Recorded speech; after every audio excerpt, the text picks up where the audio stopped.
يطول الظلام ديننا لن يضام، نحن جيل الهمام، نحن فينا عمر، لا لا لا لن يطول الظلام ديننا لن يضام، نحن جيل الهمام، نحن فينا عمر. صبح بدا نور ظهر، نجم وشمس وقمر، ألقى على الدنيا الدرر، هذا عمر هذا عمر. كل البرايا تنتظر أيامه البيض الغرر، كي تستفيد من العبر، هذا عمر هذا عمر هذا عمر هذا عمر. بسم الله والصلاة والسلام على رسول الله. أهلا بيكم حبيباتي الغاليات في حلقة جديدة من برنامجنا أعلام الأمة.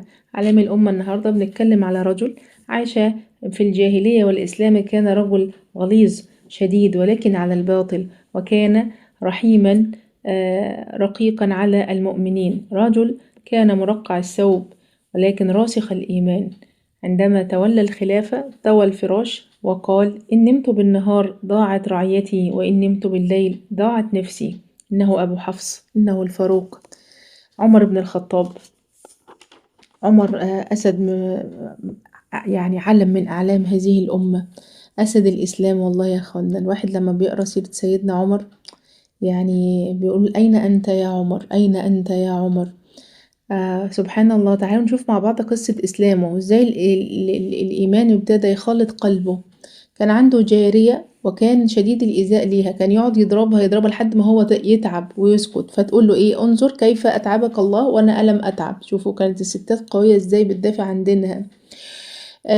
كان شديد الإيذاء للنبي، كل ما يمشي وراها هيجي حد يتكلم عن النبي يقول له امشي وسع، ما كانش فالنبي كان يقول له: يا عمر أتلازمني بالليل والنهار، يا عمر ما تتركني شوية، انت ليل ونهار ماشي ورايا. سبحان الله. فلما كان دايما يسهر مع أصحابه ويتقابلوا علشان يشربوا الخمر. ففي يوم وهو رايح يتقابل مع أصحابه فذهب لواحد ما لقوهوش، وذهب للتاني ما لقوهوش، فقال إيه: خلاص أروح أطوف بالكعبة. فلما راح يطوف بالكعبة لقى النبي بيصلي صلى الله عليه وسلم، فهو كان عايز يسمع القرآن، كان عايز يسمع هو جاي بإيه. فاختبأ كده في مكان والنبي صلى الله عليه وسلم بيقرأ بسورة الحاقة، فقعد يستمع لقول الرسول صلى الله عليه وسلم هو بيقرأ. وبعدين هو بيقرأ النبي صلى الله عليه وسلم فقال إيه: أكيد ده قول شاعر زي ما قريش بتقول. فإذا بالنبي يقرأ قوله تعالى: وما هو بقول شاعر قليلا ما تؤمنون، في سورة الحاقة. وبعدين قال ايه في نفسه؟ قال خلاص يبقى هو كاهن، ما ده مش شاعر يبقى الكلام ده يبقى كلام كاهن. وتأتي الآية اللي بعدها: ولا بقول كاهن قليلا ما تذكرون. امال هو ايه؟ يعني هو بيقول في نفسه من ايه؟ تنزيل من رب العالمين. فبيقول: فارتعدت وساب النبي ومشي. وبعدين سبحان الله قالوا له بقى ان كان الايمان بقى بيبدأ يخلط القلب، يعني عايز يسمع. فسبحان الله لقى أمه واحدة من جيرانه طالعة بره واخدة حاجتها ومعزلة، فبيقول لها: انتي رايحة فين؟ فقالت له: أترك أفر بديني.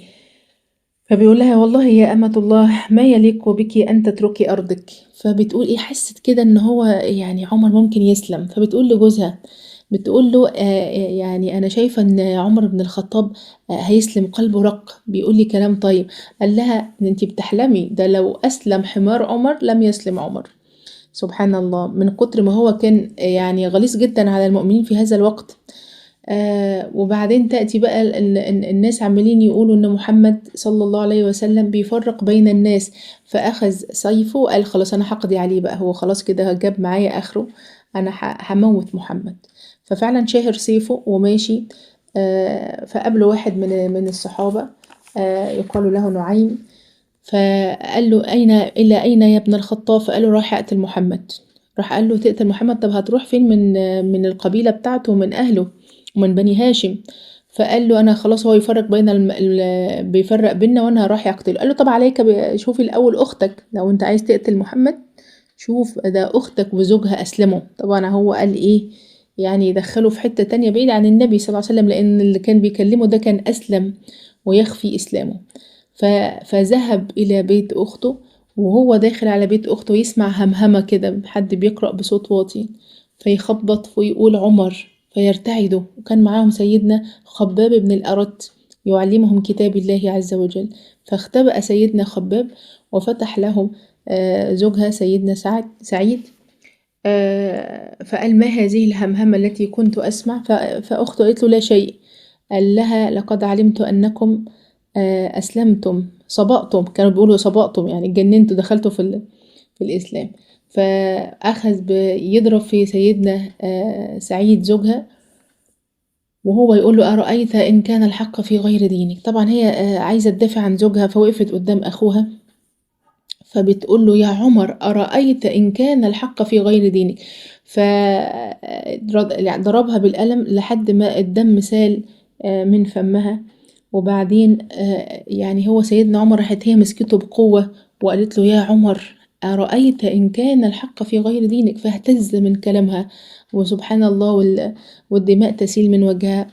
فقال لها أعطيني هذه الصحيفة. قالت له أنت رجل نجس، اذهب واغتسل وأنا أعطيك الصحيفة. ففعلا اغتسل وامتثل للأمر وادت له الصحيفة، وكانت فيها سورة ايه بقى اللي خلت سيدنا عمر يسلم؟ طه ما أنزلنا عليك القرآن لتشقى إلا تذكرة لمن يخشى. وقعد يرتل في الآيات الله لا إله إلا هو له الأسماء الحسنى. فقال لا، فوقع الإيمان في قلب سيدنا عمر، وقع الإيمان في قلب سيدنا عمر. فراح قال لهم إيه أين رسول الله؟ فتعني استبشروا. وطلع بقى سيدنا خباب بن الأرت قالوا أبشر، قال له أبشر يا عمر، والله لقد سمعت الرسول صلى الله عليه وسلم يدعو اللهم أعز الإسلام بإحدى العمر بأحب الرجلين إليك. وكان منهم سيدنا عمر بن الخطاب وعمر بن هاشم، عمرو بن ابن هاشم. فذهب للنبي صلى الله عليه وسلم، والنبي في ذلك الوقت كان في دار الأرقم مع الصحابة وترك الباب. فقالوا عمر، كل البيت ارتعد يعني، لأن كلهم كانوا بيخافوا منه، لأنه عارف إن هم شديد الإيذاء للمسلمين. فكان مين موجود؟ كان موجود سيدنا حمزة أسد الإسلام. فقال له إن جاء بخير فهو خير، وإن جاء بغير ذلك فأنا له يعني. فالنبي صلى الله عليه وسلم فتح له الباب ومسكوا النبي وجذبوا من هدومه بشدة كده من عند الرقبة كده بالمكالب كده الهدوم، وقال له أما آن لك أن تسلم يا ابن الخطاب؟ فحتى من قوة الجذبة نزل على ركبته سيدنا عمر، وراح قال له أشهد أن لا إله إلا الله وأن محمد رسول الله. فأخذ كل من في الدار يكبر تكبير هز مكة كلها. لا قالوا إيه في إيه يعني، إيه اللي حصل، إيه الحدث ده، إيه الصوت العالي ده؟ سبحان الله يا إخوانا، كان يوم عزة للإسلام والله. فشوفي بقى أول دقيقة في الإسلام فيقولوا يا رسول الله ألسنا على الحق؟ فقال نعم. ألستم على الباطل؟ فقال نعم. فلما نختبئ؟ ليه بنختبئ؟ فخرج المسلمين كلهم، صف على رأسه سيدنا حمزة، وصف على رأسه سيدنا عمر بن الخطاب يطوف في البيت. يقول الصحابة والله ما كنا نجرؤ أن نصلي عند الكعبة حتى أسلم عمر. فسبحان الله. يعني يقال كده الحسن البصري يقول إيه سيأتي الإسلام يوم القيامة ويقول يا رب هذا نصرني، هذا خذلني، حتى يأتي إلى عمر ويقول كنت غريبا حتى أسلم هذا الرجل. شوفي أول دقيقة في إسلام سيدنا عمر عايز يبذل للدين. يا ترى أنت بقالك كام مسلمة عملتي إيه للدين؟ قدمتي إيه للإسلام وللمسلمين؟ عملتي إيه تلاقي بيه ربنا سبحانه وتعالى في صحيفتك يا أختاه؟ ربنا سبحانه وتعالى يردنا إليه مردا جميلا. سيدنا عمر بقى أحداثه من المناقب بتاعته، إن النبي صلى الله عليه وسلم شاف رؤيا بيقول رأيت على الناس يلبسون قمص، ومنهم بقى يعني كل واحد لابس قميص لحد الصدر لحد الرقبة لحد الوسط، إلا سيدنا عمر جاي جر في القميص بتاعه جر. فسألوا النبي عن تأويل هذه الرؤيا، فقال لهم إيه؟ قال لهم إنه الدين. سبحان الله. في يوم الهجرة كان بيهاجروا المسلمين، طبعا كان بيهاجروا في السر علشان ما يتعرضوش للإيذاء، لأن كان قريش أول ما بتعرف إن حد مهاجر كانوا بيبقوا عايزين ياخدوا منهم المال وعايزين ياخدوا منهم الأشياء بتاعتهم. فسيدنا عمر بقى لما راح يهاجر راح طاف بالبيت 7 مرات وصلى ركعتين خلف مقام سيدنا إبراهيم، وبعدين راح لهم قال لهم أنا مهاجر. فقال لهم كده، ماسك قوسه وجاهز بلبس الحرب بتاعه، وقال من أراد أن ييتم ولده وتثكل أمه وترمل زوجته فليتبعني غدا خلف هذا الوادي. أنا بقول لهم أنا ماشي أهو، وقال لهم الميعاد والمكان اللي جدع بقى يحصلني. كان مهابا سيدنا عمر رضي الله عنه. سبحان الله، كان يخاف منه الشيطان يا اخوانا. النبي صلى الله عليه وسلم بيقولوا ايه، لو انت سلكت فجا لسلك الشيطان فجا اخر. شوف بقى الشيطان اللي عامل لنا احنا الرعب ده، والاخت تقول لنا ملبوسه ده كان بيشوف سيدنا عمر بيجري. سبحان الله. ف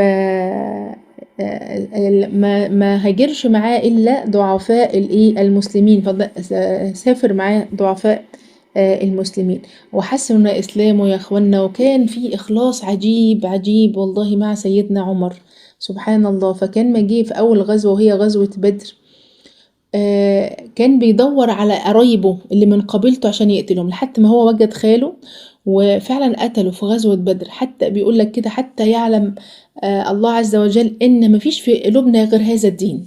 شفتي الإخلاص ده؟ يعني أنا لا يهمني قبيلتي ولا عشيرتي ولا أي حاجة، أنا يهمني هذا الدين. حتى إنه أول ما أسلم دخل على أولاده وزوجته وقال لهم كلامي من كلامكم حرام حتى تشهدوا أن لا إله إلا الله وأن محمدا رسول الله. طلع له مين بقى؟ ابنه الصغير عبد الله. فقال له يا أبي إني أسلمت منذ عام، بس أنا كنت مخبي عليك. بيقول بقى سيدنا عمر بيقول له وكنت أتضيع أباك. كل ما حتى ما كبر وبقى خليفة المسلمين كل ما يبص له يقول له أسلمت منذ عام وسبتني وتركتني، كنت هتسيبني أهلك؟ كنت تضيع أباك. سبحان الله. فيعني مناقب سيدنا عمر يا أخوات، والله مش عايزين مقطع نتكلم فيه، ده احنا محتاجين حلقات وحلقات علشان نتكلم على سيدنا عمر الملهم. كان الملهم ده كان بيجري على لسانه ما يوافق الشرع، سبحان الله. فكان يقول، يعني كان يقول كلام وينزل القرآن يصدق هذا الكلام. شفتوا بقى قد ايه سيدنا عمر كان ملهم، سبحان الله. فكان يطوف مع النبي صلى الله عليه وسلم وقال له يا رسول الله لو اتخذنا من مقام إبراهيم مصلى، ايه رأيك بعد ما نخلص الطواف ناخد من مقام القبلة ونصلي عليه؟ فينزل الآيات مصدقة لهذا القول. اتخذوا من مقام إبراهيم مصلى. وبعدين تاني قول تاني لسيدنا عمر لما كان بيدخل النبي صلى الله عليه وسلم، طبعا يعني بيدخل البر والفاجر، فقال يا رسول الله إن يدخل منزلك البر والفاجر، فهل تأمر نساءك بالحجاب؟ يعني كان غيران على نساء النبي ان بيدخل ناس كتير قوي عند بيت الرسول صلى الله عليه وسلم وهو الامر ده مش عاجبه. فينزل فعلا قول الله عز وجل وإذا سألتموهن متاعا فاسألوهن من وراء حجاب. فأمرهن بالإيه؟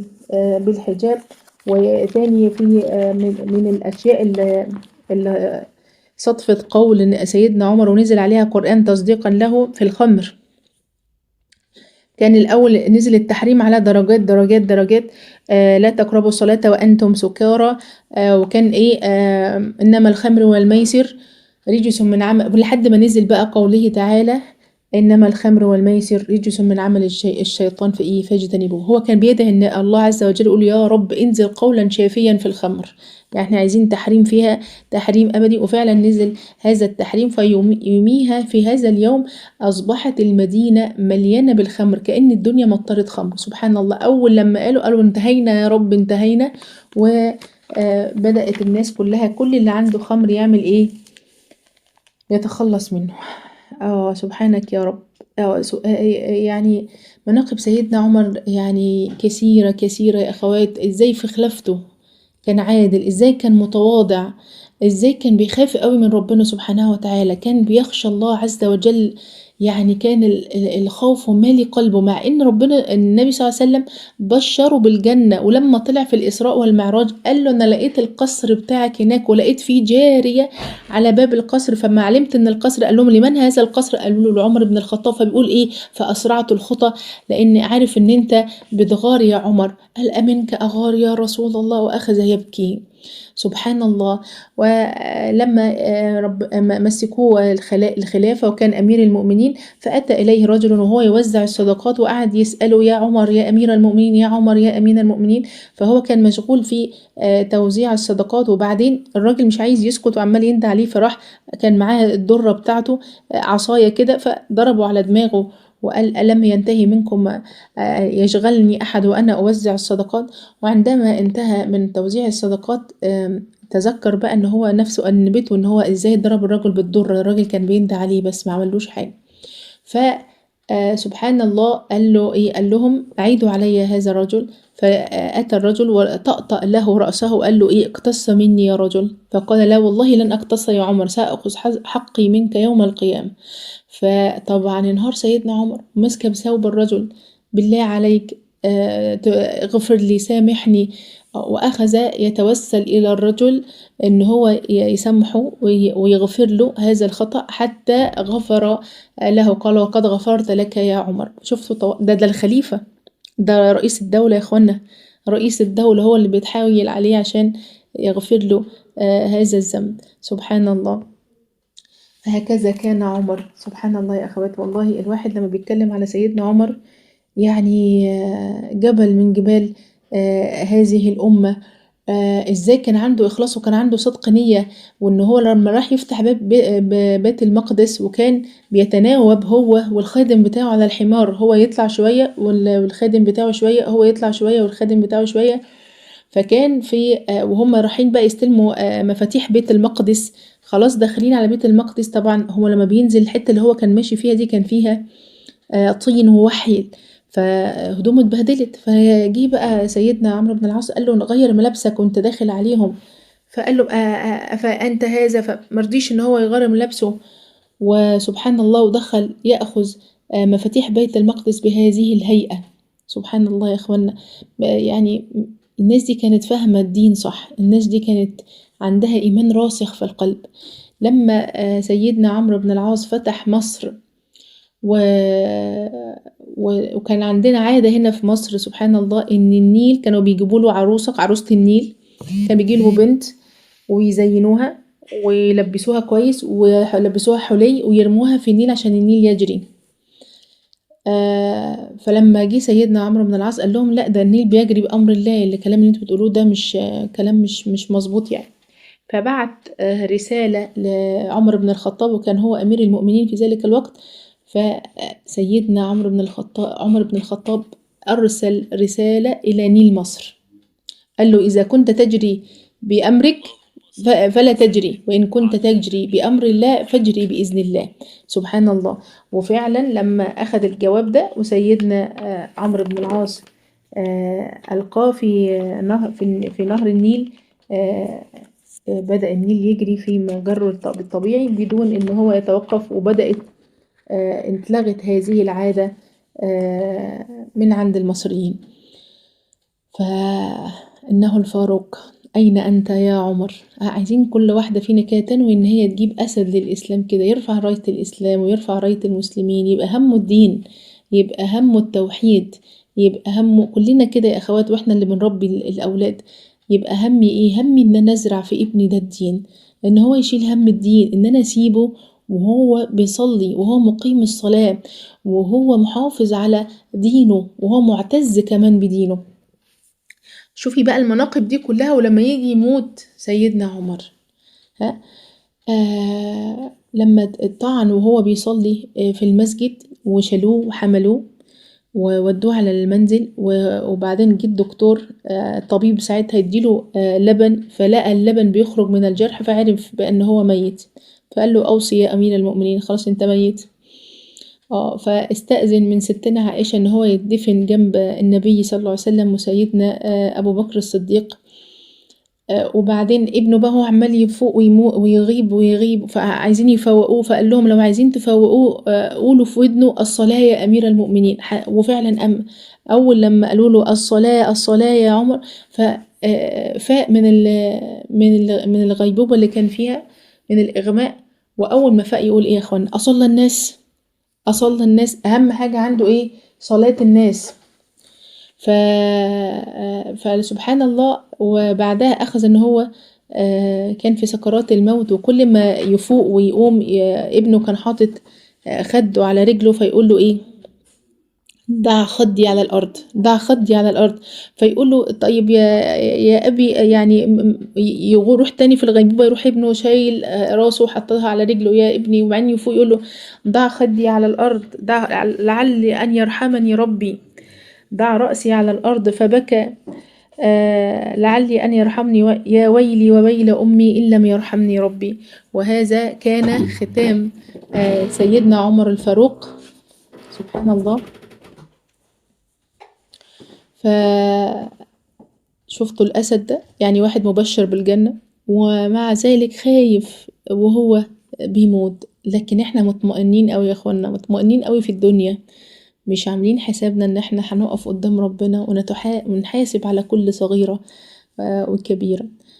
عايزين كده ننوي ان احنا نجيب للإسلام عمر تاني، اللي عايزين رجال يحملوا راية الإسلام ويدافعوا كده عن الإسلام وعن المسلمين. يعني ربنا سبحانه وتعالى يتقبل منا. عاملة ايه؟ احنا في شهر رمضان، صحي معايا وركزي في أورادك وركزي في صلاتك. عايزين رمضان يكون أجود ما يكون، أجود ما يكون. إني ذاهب إلى ربي سيهدين. يلا، لن يسبقني إلى الله أحد. استعيني بالله عشان يكون رمضان ده أحسن رمضان. ربنا سبحانه وتعالى يثبتنا ويثبتك ويجعلنا من عتقاء هذه الليلة. أقول قولي هذا وأستغفر الله العظيم لي ولكم، والسلام عليكم ورحمة الله وبركاته. الخبر هذا عمر، هذا عمر. يظل البلاء سوف يسمو الضياء، نحن جند السماء، نحن فينا عمر.